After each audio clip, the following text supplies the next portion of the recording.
How's everybody doing out there? This is your boy Dutch, and you're watching a Dutch Talk TV special right here on Dutch Talk TV. Subscribe now. All right, folks, on today's show, we're going to be talking about my mother. And this is a sad time for me and my family. And if you guys has been following me for 2 years, I love to talk about my mother. I like to talk about black women. But this particular black woman, I knew personally. I knew all my life, and I'm saddened to let you guys know that my mother has passed on. She passed away on January the 7th, 2017. That was a little over a week ago. And I'm going to break down a little bit about my mother, give you a little insight about me as well by explaining who my mother is, why my mother is a big part of my life, and what you see on the show today. All right? So y'all just kick back and let me just take y'all down a little thing we call memory lane. All right? All right, folks. On previous shows, I've mentioned my mother. I talked about my mother very heavily. So if you've been following me for probably the last 8 months, you will know what's been going on with my mother. My mother in 2014 developed esophagus cancer, and it was only stage 2. So she beat that. But my uncle, her brother, caught liver cancer, stage 4, around the same time. So while my mother was making sure she was good, she was taking care of my uncle as well. And during this time, 2014, my grandmother was stricken with a stroke, and she had her stroke at the end of 2013. So we have my grandmother in the hospital. And dementia had took over. That stroke just wiped her out, but she was still with us. She was in the hospital. My Uncle Billy, rest in peace. He was on one of my first shows, man. Not on, but I talked about him. But he found out about his cancer. And then 2014 come. My mother found out about hers. So all through that year, my mother is going through chemotherapy. My mother is, handling everything she needs to handle. She was losing her hair, and she was making sure that my grandmother and my uncle was taken care of. So my grandmother passed away in 2014, March 3rd, 2014. And my uncle succumbed to his cancer, or the effects of cancer, in July 2014. My mother beat that cancer, though. She got well probably around the end of 2014 into 2015. So what I'm trying to tell you guys is while my mother was going through what she was going through, going back and forth from the hospital, she was taking care of people. And let me tell you about this taking care of people my mother did. Now, we seen what's the guy, Kaepernick, get on, BET Awards and say, shout out to black women. He generalized it. Shout out to black women because they take care of people before themselves. Now, is it all black women? No, we know that. But my mother was the one that he was talking about. I remember times where my mother's boyfriend back in the day, Donnell, he used to abuse my mother.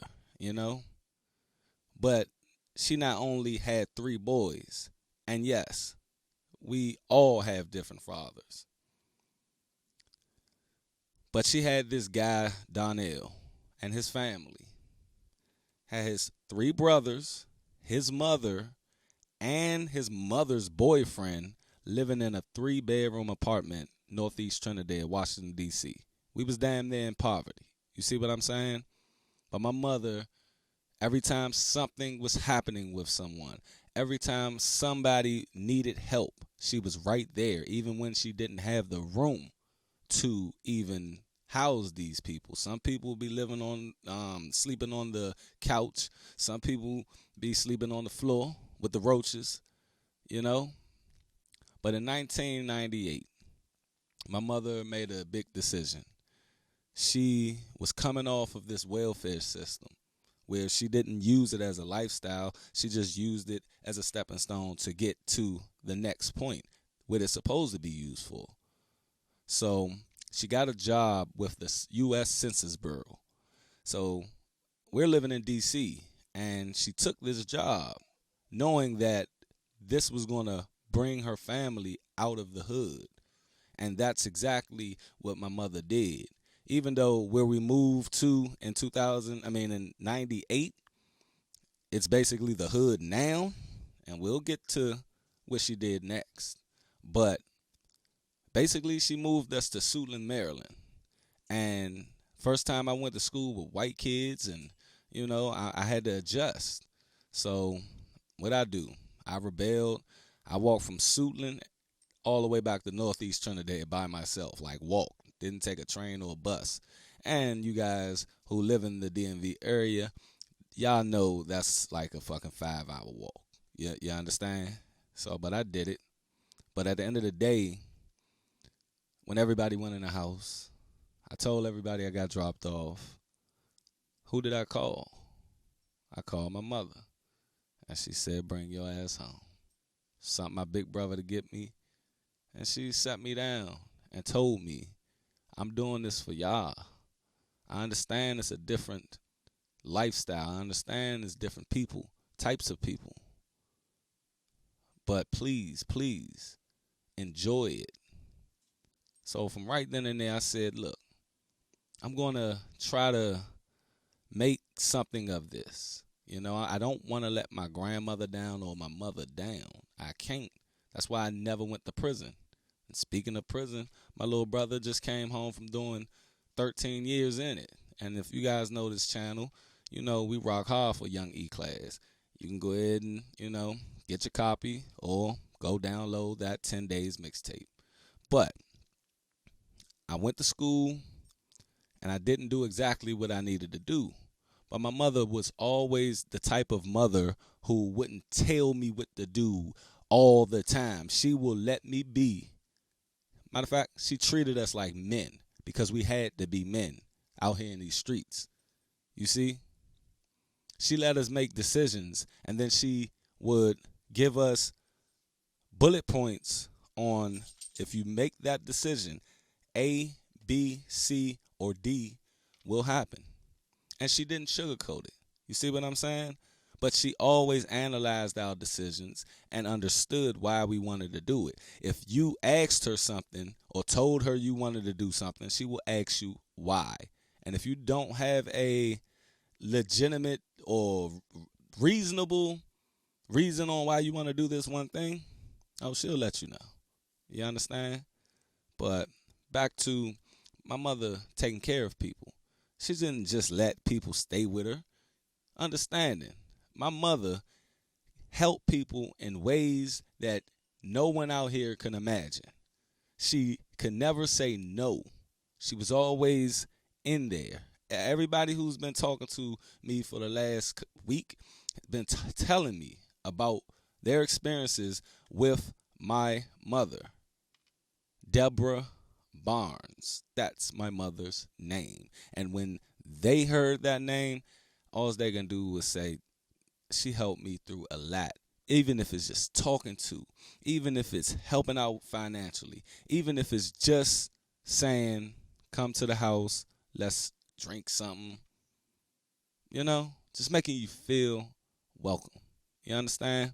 So the thing about it is, I love my mother, I don't know how life is without her. I've experienced that for the last almost couple of days, 5 days or so. I was going to get on here earlier, but me and my brothers have been, taken care of. my mother now. And let me tell you guys something out there. It's a lot of the females out here who lose children, or in the black community, period. We don't get that child or insurance. You have to bury your people and not do a GoFundMe, you know? Not knocking it. Do what you gotta do. But set yourself up in a way where you don't have to worry about that. My mother knew she was going to be rolling out from this world pretty soon.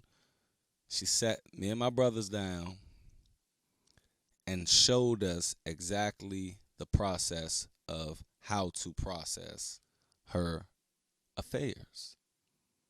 Yeah, we had a little issue, but we're smart enough to know how to handle that issue. You understand? My mother's last days wasn't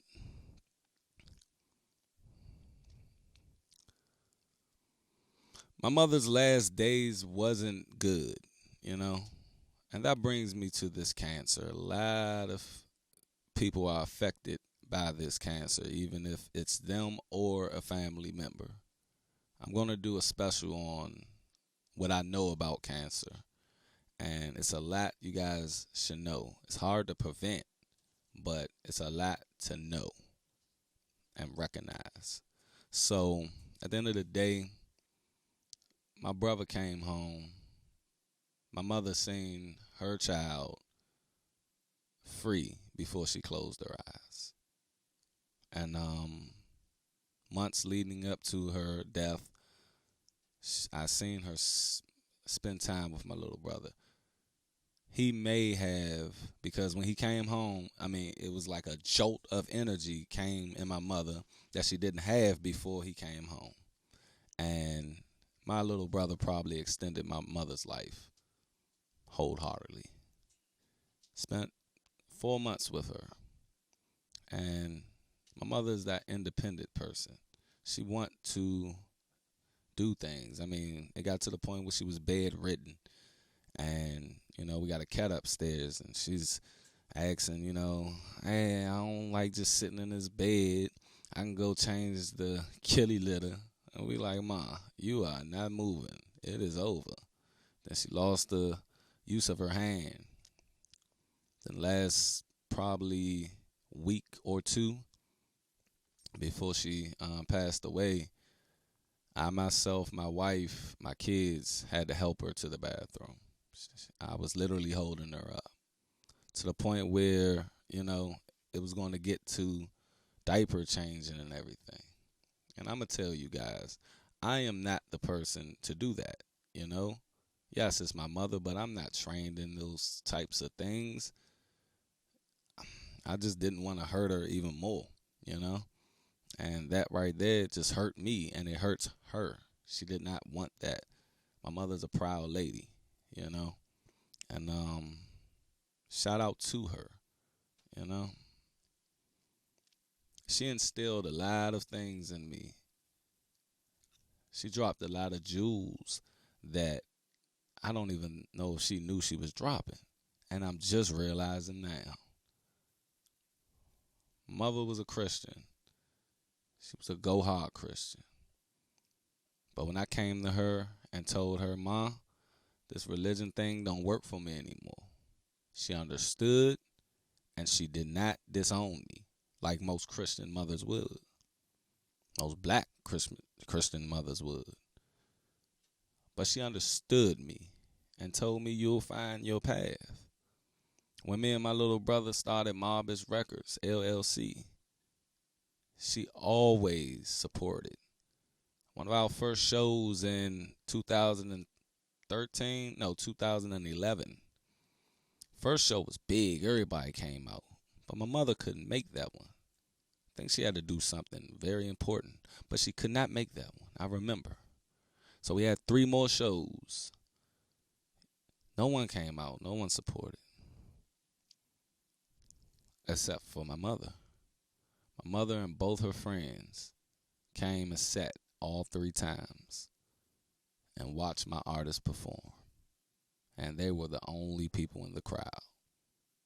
That's what type of person my mother is and always will be. I remember the last show. I was ready to give up on Mob-ish. It's like, man, my brother get home, he'll do it. So, I mean, I was almost in tears because online everybody said they were going to come, but they never came. My mother pulled me to the side and said, look, you keep this shit going. Verbatim. She said, you keep this shit going. You started this. Do not give up on this or give up on your little brother. And this was 5 years ago. You understand? 5 years ago. And I never did. And at the end of the day, my mother kept me going, just like she always will. So I'm going to leave y'all with this little gem that I put on Facebook about my mother. But rest in peace, Debra Barnes, a.k.a. my mother, a.k.a. the mother to a lot. You don't even have to be her child. You understand? So here you go. Oh, just in case you guys were wondering, and I know I didn't specify when and how her cancer returned, but in August 2016, her cancer returned as stage 4 cancer, and that's basically what she succumbed to January the 7th. So I was just, wanting to clear that up. You may want to know how it returned. I know I didn't say it in the beginning, but that's how it returned, and yeah, we love her, man. But y'all can go ahead and listen to my Facebook post right now. Thank you. And my Facebook post reads, as we are about to lay you down to rest, I shall stay strong along with my brothers and family. I will continue to walk the path you started me on. I will continue to be successful, the same success that you helped manifest. You were always there for me and mine. For that, I am humbled and forever grateful. I love you, Mom, and always will. Rest easy. Rest in peace.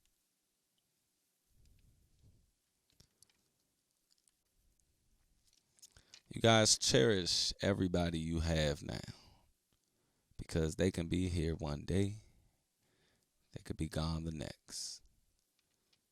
We had it a little luckier because we gradually got to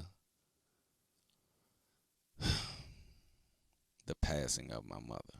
We spent time with her. She knew the deal. We knew the deal. We knew the end game. And she went very, very peacefully. Most don't have that. Most just get a phone call. So I'm telling you here on Dutch Talk TV, thank you all for supporting me, and thank you all who are new supporters, and thank you all for what you have instilled in me, gave me confidence to do this show. Because I was green when I first started this, but now I'm a pro. So you guys be on the lookout for those live Dutch Talk TV shows. Until then, hit that subscribe button and stay safe and love your loved ones. I'm out. Peace.